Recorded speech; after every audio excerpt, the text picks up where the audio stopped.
एक बार की बात है, सोहमपुर गांव में विजय नाम का एक लड़का अपने छोटे भाई सोनू के साथ रहा करता था। विजय का भाई सोनू बचपन से ही गूंगा था। दोनों के माँ बाप बचपन में ही गुजर चुके थे, इसलिए विजय अपने छोटे भाई की देखभाल किया करता था। उसके लिए विजय एक कंजूस सेठ के घर नौकरी किया करता था। पूरे दिन के काम के बाद भी विजय 2 वक्त के खाने का इंतजाम बड़ी मुश्किल से कर पाता था, क्योंकि विजय के पिता ने मरने से पहले उस कंजूस सेठ से कुछ पैसे उधार लिए थे, जिसे चुकाने के लिए विजय को सेठ के घर मजदूरी करनी पड़ती थी। विजय को सेठ के घर मजदूरी करते हुए 4 साल हो गए थे, इसलिए विजय हमेशा सेठ से पूछा करता था कि उसे कब तक उसके पास काम करना होगा। अरे तू फिर आ गया, क्या चाहिए तुझे?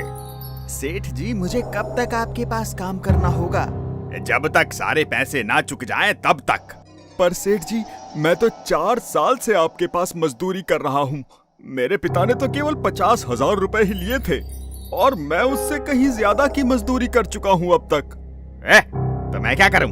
4 साल हो या 40, जब तक मेरे पैसे नहीं चुकते तुम्हें यही मजदूरी करनी होगी। और रही 50,000 रुपए की बात, तो वो पूरे हो चुके हैं, लेकिन उसके ऊपर जो ब्याज है वो कौन चुकाएगा? विजय निराश होकर अपने घर जाने लगता है। यहाँ सोनू विजय से इशारों इशारों में पूछता है कि सेठ ने क्या कहा। विजय सोनू का दिल रखने के लिए उससे झूठ कहता है कि सेठ ने कहा कि हमारा उधार जल्द ही पूरा हो जाएगा। सोनू विजय की ये बात सुनकर खुश हो जाता है और कहता है कि आज तो हम भरपेट खाना खा सकते हैं ना? हाँ सोनू, मैं अभी खाना लेकर आता हूँ। विजय खाना मांगने के लिए आसपास के घरों में जाता है। एक औरत विजय को खाना दे रही होती है। वहाँ पर गांव का एक आदमी आता है। अरे ये तुम क्या कर रही हो? ये रोज रोज खाना मांगने आ जाता है। अरे मेहनत क्यों नहीं करते? भैया, मैं बहुत मेहनत करता हूँ। आप चाहे तो मेरे सेठ जी से पूछ सकते हैं।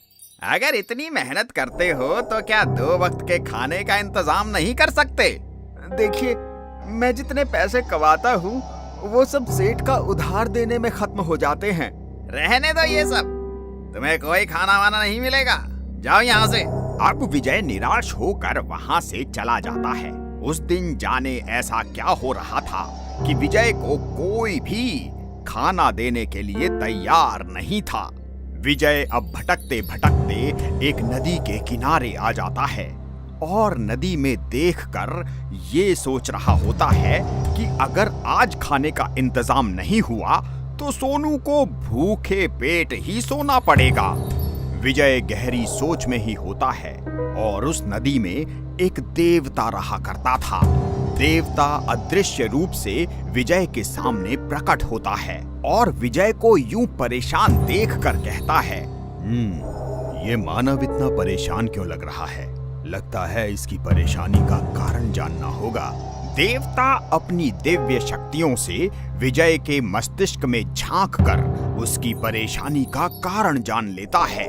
जब देवता विजय के सामने प्रकट होता है तो देवता को देख विजय हक्का बक्का हो जाता है और घबराते हुए देवता से पूछता है, आप कौन हैं और अचानक कहां से आए?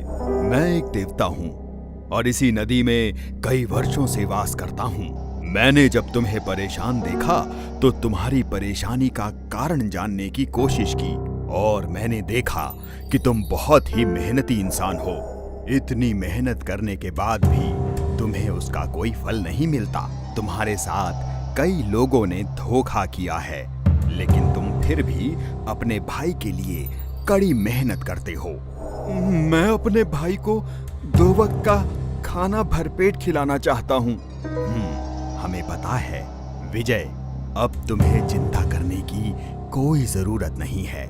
तुम्हारी अच्छी सोच के कारण मैं तुमसे बहुत प्रसन्न हूँ, इसलिए मैं तुम्हें ऐसा वरदान देना चाहता हूँ जिससे तुम अपने छोटे भाई का ख्याल जिंदगी भर बड़े आराम से रख सकते हो और तुम्हें किसी के यहाँ भी मजदूरी नहीं करनी होगी, जिससे तुम अपना सारा समय अपने छोटे भाई की देखभाल करने में बिता सकते हो। वो कैसे प्रभु? देवता अपनी जादुई शक्तियों से वहां पर 3 जादुई नल प्रकट करते हैं और विजय से कहते हैं, ये तीनों जादुई नल तुम्हारी सारी समस्याओं का हल है। प्रभु, ये नल भला मेरी समस्या कैसे दूर कर सकते हैं प्रभु? ये कोई मामूली नल नहीं है, ये तीनों जादुई नल हैं। एक जादुई नल जो तुम्हें धन दौलत की कमी नहीं होने देगा। सोना चांदी पैसा सभी तुम्हारे पास होंगे। दूसरा जादुई नल तुम्हें भरपूर भोजन देगा, जिससे तुम अपने साथ साथ कई लोगों का पेट भर सकते हो। और तीसरा जादुई नल तुम्हें वो देगा जिसकी तुम्हें बहुत ज्यादा जरूरत होगी, लेकिन तुम इस नल को केवल अपने जीवन में एक ही बार इस्तेमाल कर सकते हो। विजय ने देवता से पूछा, आखिर वो इन तीनों नलों को अपने साथ कैसे ले जा सकता है? तो फिर देवता ने कहा, तुम्हें चिंता करने की कोई जरूरत नहीं है। अब ये अदृश्य रूप से तुम्हारे साथ ही रहेंगे। जब तुम इनका आवाहन करोगे तो ये उसी जगह प्रकट हो जाएंगे। विजय देवता का धन्यवाद कर अपने घर तुरंत लौट आता है। अब सोनू विजय से इशारे से पूछता है कि क्या आज भी खाने का इंतजाम नहीं हुआ? तो विजय ने सोनू से कहा, आज मैं तुम्हें कुछ ऐसा दिखाने वाला हूँ जिससे तुम बहुत खुश हो जाओगे। अब विजय तीनों नलों का आवाहन करता है और वहां तीनों जादुई नल प्रकट हो जाते हैं। सोनू ये देखकर हैरान हो जाता है कि आखिर ये कैसे हुआ। विजय सोनू को अब बताता है कि कैसे देवता ने प्रसन्न होकर उसको ये जादुई 3 नल वरदान में दिए हैं। विजय अब उन नलों की खूबी सोनू को बताता है। देखो सोनू, पहले जादुई नल से धन दौलत और सोना चांदी निकलते हैं। सोनू के सामने विजय ने पहले उस नल से प्रार्थना की और फिर उसे चलाया, जिस नल से सोना और चांदी निकलते हैं। और फिर विजय दूसरे नल से प्रार्थना करता है, जिससे वहां भरपूर और स्वादिष्ट भोजन उनके सामने आ जाता है। विजय अब सोनू से खाना खाने के लिए कहता है। सोनू ने विजय से पूछा कि उसने तो तीसरे जादुई नल के बारे में उसे बताया ही नहीं। विजय ने कहा कि उस जादुई नल को हम केवल अपने जीवन में एक बार इस्तेमाल कर सकते हैं, लेकिन उससे हम जो भी मांगेंगे वो सब हमें मिल सकता है। इसलिए हमें सोच समझकर उससे कुछ मांगना होगा। सोनू अब अपने भाई के साथ एक आलीशान घर में रहने लग जाता है। उसके पास अब किसी चीज की कोई कमी नहीं थी। गांव वाले विजय की इतनी तरक्की देखकर हैरान हो जाते हैं और जब भी विजय किसी गांव वाले से मिलता तो लोग उसकी बुराई किया करते थे। अब वो उसकी तारीफ करते हुए नहीं थकते। ये बात विजय के कंजूस सेठ को भी पता चलती है और वो कहता है, न जाने कहां से चुराए होंगे पैसे इस भिखारी ने। और वो उसकी बुराई करता ही रहता है और अचानक सेठ को दिल का दौरा पड़ जाता है और उसे अब उसका परिवार अस्पताल में भर्ती करा देता है। यहाँ डॉक्टर बताते हैं कि सेठ का बचना मुश्किल है, क्योंकि उसके दिल ने काम करना बंद कर दिया है और ये अब लाइलाज हो चुके हैं। ये सुन पूरे परिवार के पैरों तले जमीन खिसक जाती है। गांव का एक आदमी सेठ के बारे में चर्चा कर रहा होता है। इतने में वहां विजय आ जाता है। अरे अच्छा ही हुआ उस कंजूस सेठ के साथ, लोगों की जिंदगी से बहुत खेला है उसने। अब ऐसा तो होना ही था भाई, विजय के साथ भी तो उसने कितना बुरा किया था। क्यों विजय? ये आप कैसी बात कर रहे हैं? वो जैसे भी इंसान हैं, पर उनका भी परिवार है और अगर उन्हें कुछ हुआ तो उनके परिवार का क्या होगा?